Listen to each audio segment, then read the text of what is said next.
Alright folks, welcome to today's thrilling adventure story. Klein's files are back. In a crucial moment, Jack says, "Blonde babe, split up. Don't let the bullets turn you into a mistake."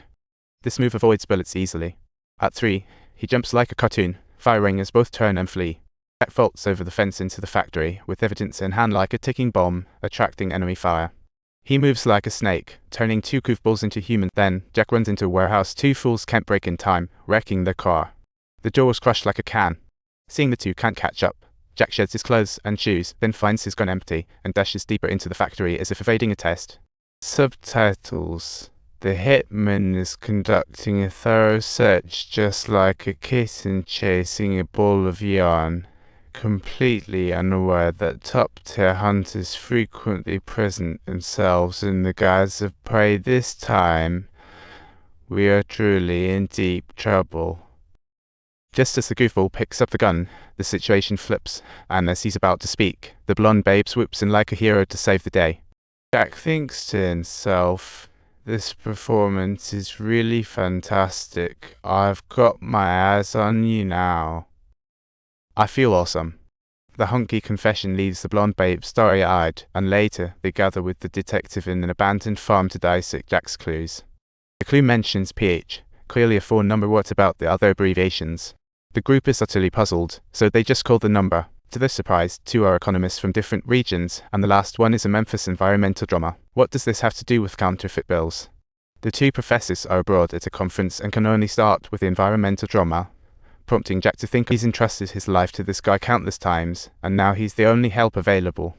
Jack fills him in and urges him to find out the EPA connection fast. After hanging up, Beth's arriving at the airport. They rush to pick her up, never having met.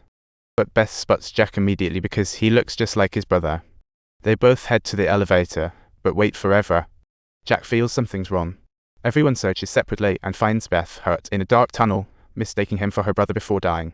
Watching his never-seen sister-in-law fall into his arms, Jack truly regrets bringing her into this mess. He vows to eliminate all involved, rushes to Klein's and returns with a low-key Rolls-Royce, because it's discreet enough. But when he arrives, he sees some hoodlum mistreating his girl's car, and Jack's rage erupts like a volcano. "Looks like I need to do something. These mutts don't even know who I am." He enters the restaurant, dragging a chair to confront Klein's son.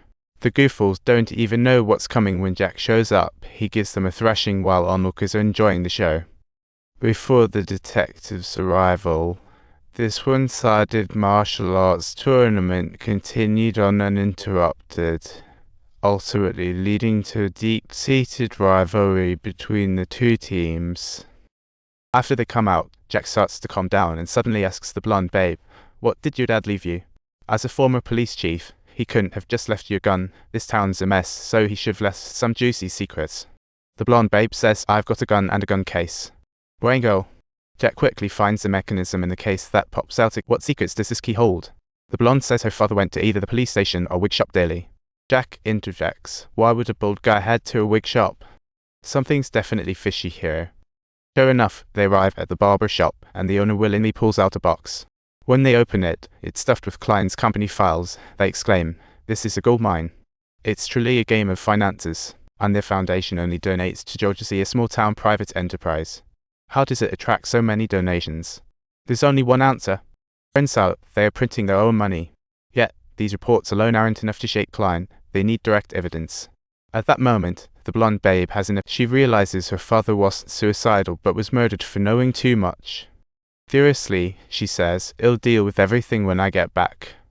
Turns out, Negri just sent a letter saying they had something important to discuss in person in Memphis. The next day, Negri states the number belongs to an EPA investigator who isn't around anymore, likely due to digging up sensitive info.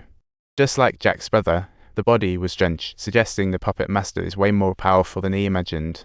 That night, the duo tracks down the investigator's former partner, who's been haunted by his buddy's death. To help the bro, the sidekick takes them to a washed-up hitman, and after some roundabout chatter, Jack learns the investigator was taken out by a hitman known as the Viking.